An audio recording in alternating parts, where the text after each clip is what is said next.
EVM से आजादी का आंदोलन है, नहीं तो डेमोक्रेसी जो है आपका हाईजैक है। आपको आपकी वोट की जरूरत नहीं है, मशीन से वोट ले लेगा, सरकार बना लेगा, आप जनता की कुटाई भी करेगा। इसलिए अपने हक हकूक, जिस ड्रीम के साथ डॉक्टर अंबेडकर, कॉन्स्टिट्यूएंट असेंबली के लोग, जवाहरलाल नेहरू, तमाम ऐसे लोग ने एक पार्लियामेंट्री डेमोक्रेसी की कल्पना की थी, उसको जिंदा रखने के लिए हमें आंदोलन लड़ना पड़ेगा। मैं आपको ये भी याद दिलवा दूं कि इनका जो पेरेंट ऑर्गेनाइजेशन है आरएसएस, उस समय भी जब संविधान सभा बनी थी, जब संविधान बना था, लागू हुआ था, उस समय भी इन्होंने कहा था कि संविधान को हम नहीं मानते और मनुस्मृति हमारा संविधान है। वही लोग आज हुकूमत में हैं।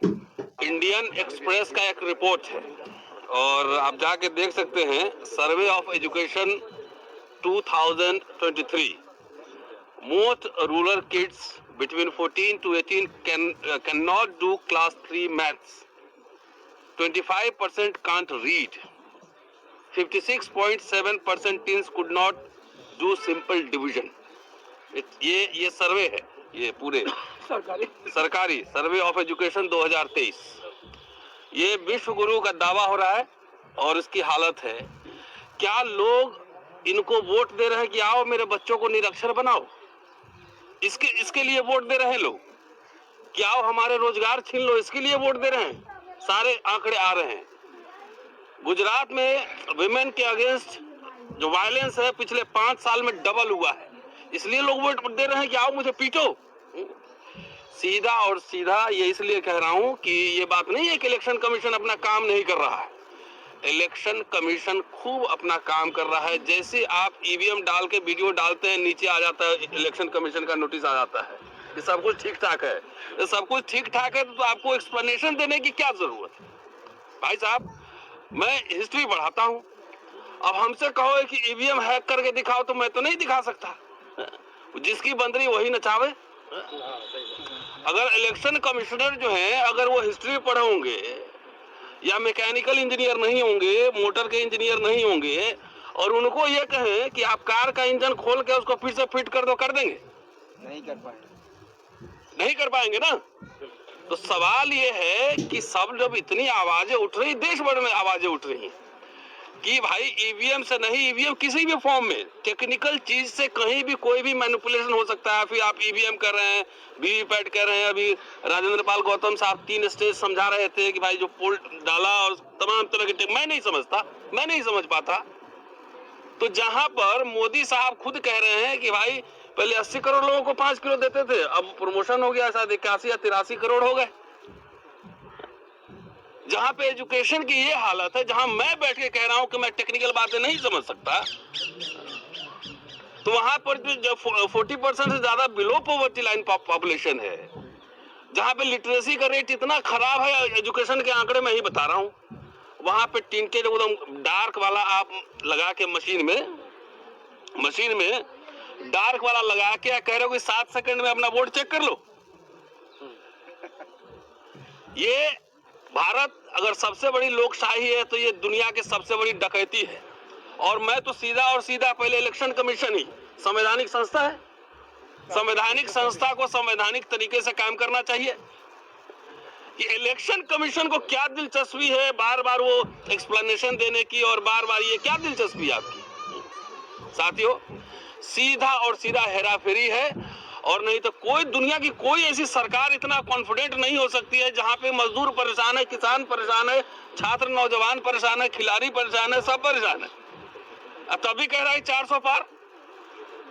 तो इलेक्शन कमीशन की एक मर्यादा होती। जब टीएन सेशन थे तो उस समय लगा कि इलेक्शन कमीशन कोई संस्था है, लेकिन आज तो ये लग रहा है कि सरकार के बिहाफ पे इलेक्शन कमीशन खुद ही काम कर रहा है। इलेक्शन कमीशन को ही चुनाव लड़ना है, ऐसा लग रहा है। साथियों, किसी भी कीमत पर, और देश में जितने बहुत सारी जगह से फोन हमें सब लोगों को आ रहे हैं, एक एक्शन प्रोग्राम आपका इन्होंने बता ही दिया है कि जितने सारे लोग इसमें आना चाहते हैं इस मोर्चे से जुड़े। और उस ये मैं एक बात और मैं कहना चाहता हूं कि अपनी स्वायत्ता भी रखें, अपने संगठन का झंडा बैनर लगाएं। जो यहाँ से एक ड्राफ्ट तैयार करके दिया जा रहा है, जो गूगल फॉर्म और ज्ञापन, उसको अपने संगठन की ओर से ही भरें। ये this is a people's movement. ये कोई कॉपीराइट लेके हम लोग नहीं बैठे हुए। इसी तरह रोस्टर की लड़ाई हम लोगों ने जीती थी कि इसको लोगों का आंदोलन बनाया था। ये सब आप ही का, आप अपने अपने झंडा बैनर लगाओ। तो इसीलिए मैं ये अपील भी है, 2 दिन बाद वो नंबर ठीक हो के शायद दूसरा नंबर रिलीज करेंगे, कोई नहीं, यही नंबर रहेगा।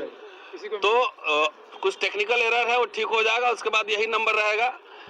कि साथियों इसलिए हर कीमत पर भाई सिंपल, आप 3-4 स्टेज बता रहे हो, सिंपल मुझे पन्ना दो, मुझे उसमें दिख जाए कि कहाँ साइकिल है, कहाँ हाथी है, कहाँ हाथ है, मुहर मारेंगे, डब्बे में डालेंगे। इतनी सिंपल प्रक्रिया को आप इतना कॉम्प्लिकेट कर रहे हो।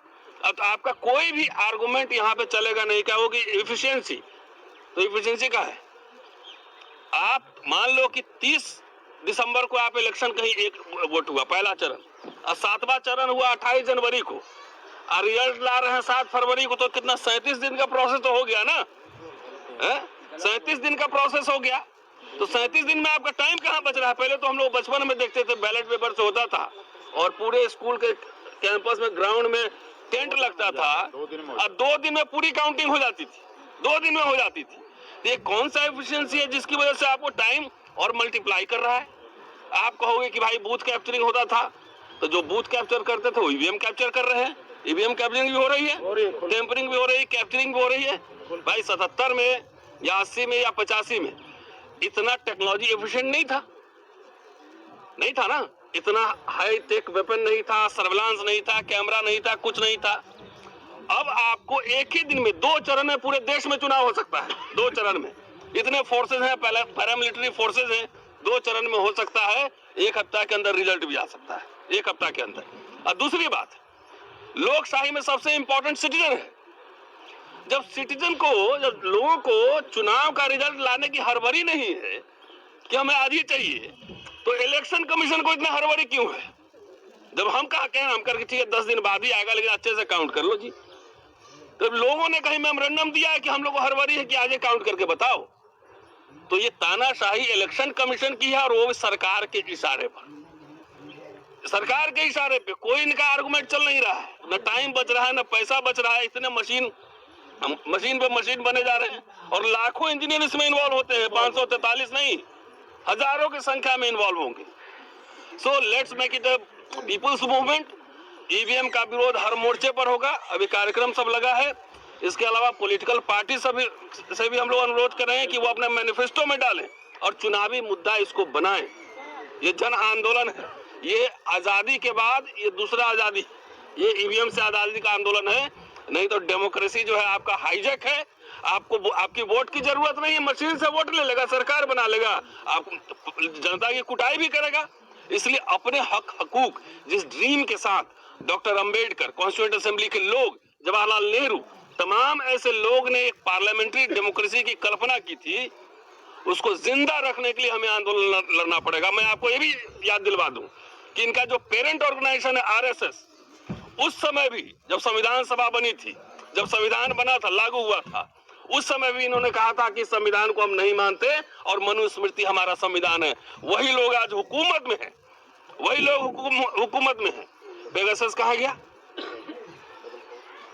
तो इसलिए दुनिया में जब सारी संस्थाएं तानाशाह हो जाए, पंगु हो जाए, तो बाबा साहब ने कॉन्स्टिट्यूशन का जो है ना शुरुआत जो है ना अल्लाह अकबर से, जय श्री राम से नहीं किया था। We the people of India, हम भारत के लोग। तो समझिए कि आपकी हकमारी हो रही है, आपके सारे राइट्स जा रहे हैं, तो हम भारत के लोग आओ संवैधानिक तरीके से सड़क पे लड़ेंगे।